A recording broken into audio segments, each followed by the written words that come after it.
Today's episode is all about British food. Now I know out there's a perception that British food is actually not very good. Some would say it's crap. My wife even says to me sometimes, Dan, what have you got against flavour? Do British people not like taste? And it's kind of hard to defend that because, let's be honest, some British food is pretty crap. However, there is some good British food out there. That is bloody lovely. So in this episode, I'm going to go through a list of British food that I like and I recommend trying at least once in your life, especially if you find yourself in the UK. Alright mate, and welcome to another episode of the Dan Sensei British English Podcast, the podcast for intermediate and advanced level English learners that want to know more about British culture, British life, and of course, British English. The first thing I want to talk to you about today is the full English breakfast. We all know breakfast is the most important meal of the day, and that's why we invented the full English breakfast, because there's no better way to absolutely ruin the rest of your day than a full English breakfast. After you've eaten one of these things, you're probably going to need to go for a lie down because it's not light, it's pretty heavy going. Now, what is it? Basically, it's a plate, and we fill that plate with loads of fried, unhealthy food. Basically, anything that your doctor would tell you not to eat is probably going to be on that plate. Regularly, you're going to find things like bacon, eggs, sausages, baked beans, bread, toast, maybe some vegetables. You know, got to have a bit of healthy things, some tomatoes, some mushrooms, something like that. And it kind of depends on your own personal preference, but those are the main ingredients. It's popular all over the UK. Lots of cafes and stuff will serve it in a morning. And the main reason people eat it is on a weekend because you've drunk way too much the night before. You went to the pub on Friday night, you woke up Saturday morning with a terrible hangover, and the best way to cure that hangover is a full English breakfast. Get some of them sausages down you and you'll feel right as rain. But seriously, you can't eat this every day. You will die. That's a fact. But it is really good every once in a while, especially if you're feeling a little bit hungover. Now, sometimes as part of a full English breakfast, you'll get something called black pudding. Personally, I don't like black pudding. I think it's fucking horrible. But some people love it. And basically, how can I express this in the easiest way? Black pudding is basically a sausage made out of pork blood. And even just saying it sounds horrible. But loads of people love it. They will just eat the stuff as part of their breakfast. For me, it's proper gross. I'm not about the black pudding life. But you should try it at least once. Maybe you'll love it. I don't know. You don't know. Give it a go. The next thing I want to recommend for you guys is a roast dinner. Sometimes called a Sunday roast because, you guessed it, we usually eat it on a Sunday. British people love a good roast. We will even eat it on other days of the week. That's how much we like it. I mean, me personally, I don't care, but when my wife went to England, she loved it. She thought it were amazing. And what is it? Basically, it's some kind of meat. Usually it's pork or beef or maybe like a turkey or a lamb or something like that. But it's some kind of roasted meat.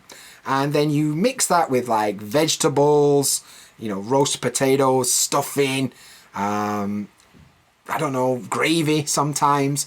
And we kind of put all this together on a plate and you eat it on a Sunday. And loads of British people love it.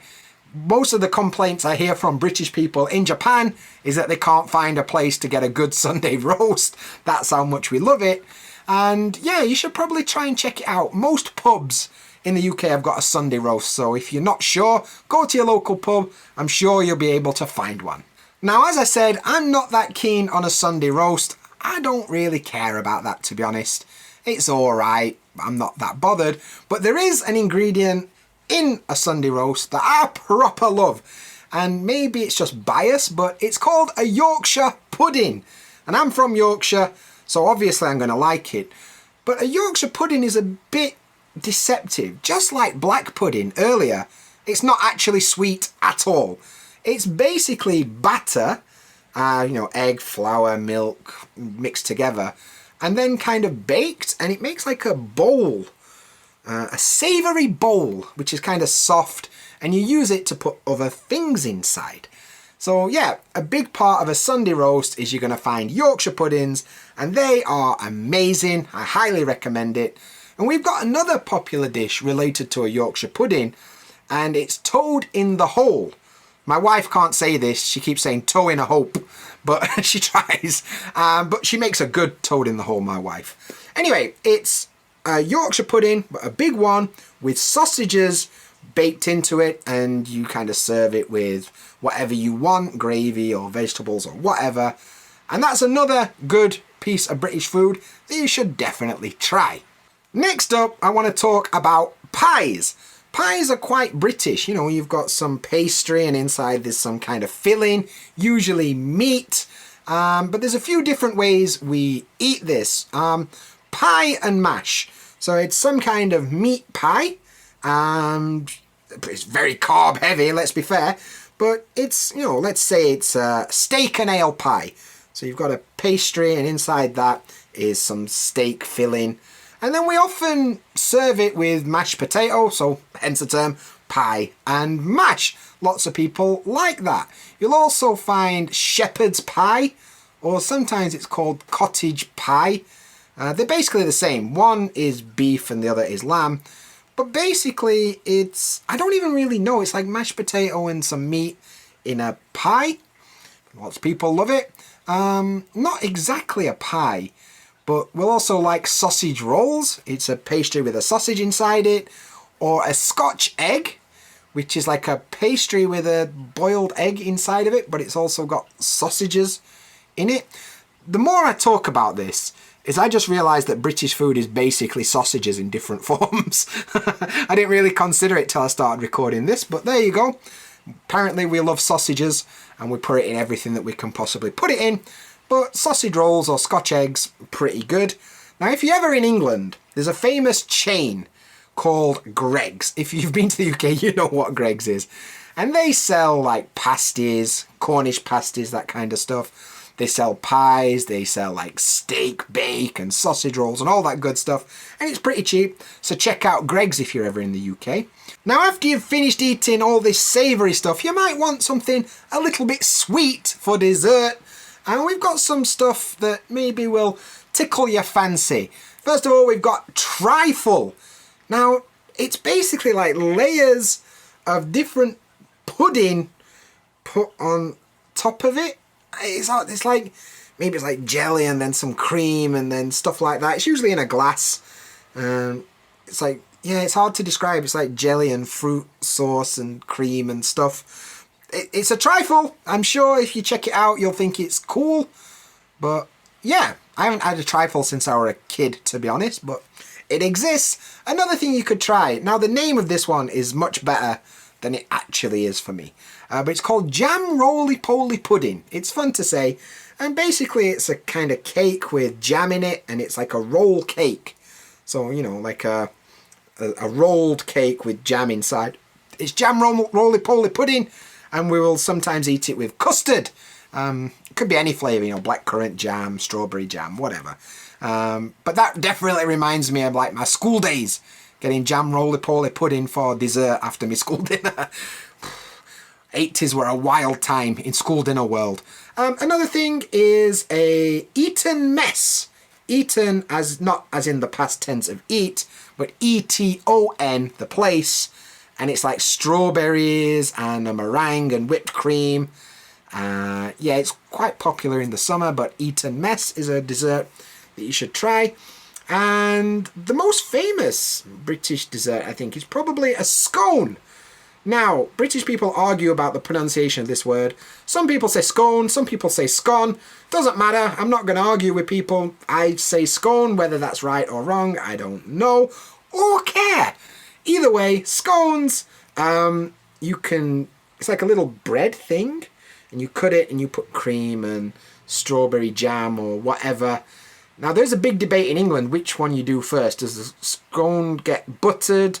Do you put the cream on first? Do you put the jam on first? Whatever. Either way, give it a go. It's definitely a part of afternoon tea if you ever find yourself eating afternoon tea. Now, as we kind of wrap this list up, we need to talk about the most famous, the most popular British food that there is. Everybody knows this. And of course, I'm talking about the chicken tikka masala curry, not fish and chips. You thought I were going to say fish and chips, didn't you? But I didn't. Of course, fish and chips, you should try fish and chips. But that's obvious for this list. Everybody that goes to England tries fish and chips. What you didn't know is that chicken tikka masala curry, even though it's got its origins not in the UK, is invented in Scotland by a Bangladeshi chef. And honestly, it's the best curry. End of discussion. For me, you can't get better than a good chicken tikka masala. So if you're ever in England, especially in Scotland, make sure you try one. It's not so spicy, so don't give me that stuff about, oh, I don't like spicy food. It's not that spicy, mate. Just crack on and give it a go. I'm sure you'll appreciate it. But yeah, it's beautiful. And of course, try fish and chips. Of course, what's a trip to England without some stereotypical fish and chips? If you are going to eat fish and chips, go to the seaside. Don't go eating it in central Birmingham, Go to the seaside, go to the coast, at least it's a bit nicer there. For me, when I go to the chip shop, I don't even get fish. To be honest, I don't eat fish when I go to the chippy. Chippy, by the way, British slang for chip shop. When I go to chippy on a Friday night for my chippy tea, I don't have fish. I have chips. Usually I have a sausage. Of course I do. British people apparently love sausages. And I'll have a bread cake, which is like a bap or whatever, some bread that's not sliced, like a bread roll. And curry sauce. Chip shop curry sauce. I don't know what it is, but I tell you something, it's delicious. I'll tell you that for free. So be sure to check out some of the other stuff that you'll find in a chip shop. However, in a chippy, you will sometimes find jellied eels. And I can't recommend highly enough not eating them things. They're proper gross. It's chopped boiled eel. And then they cool it and they put it in like vinegar or something. It's just pretty gross. I wouldn't bother if I were you. Give that one a miss. Skip jellied eels. Straight to chicken tikka masala. So there you go. That is some British food that I recommend trying if you end up in the UK. Maybe you disagree with me. What's your favourite British English food? Let me know in the comments or send me an email or whatever. I'd love to hear what you think. So thank you so much for listening today. If you are interested, there's a full transcript for this podcast over on dansenseienglish.com. You can see every single word that I said and you can follow along. It's good for shadowing practice, all that good stuff. Totally free, dansenseienglish.com. Speaking of free, you can also download the free vocabulary cheat sheet that comes along with this episode. All the keywords so you can understand exactly what I'm saying. And there's also the free Dan Sensei's British English Slang Guide. Totally free. The link's in the show notes. Get it now! Yeah, good stuff. My request for you guys, if you enjoyed this episode, please let me know. Liking it or sharing it with a friend or, leaving a rating if you're listening on Spotify. Whatever. However you can do that for me, I'd appreciate it. But that's it for today. And I'll catch you in the next one.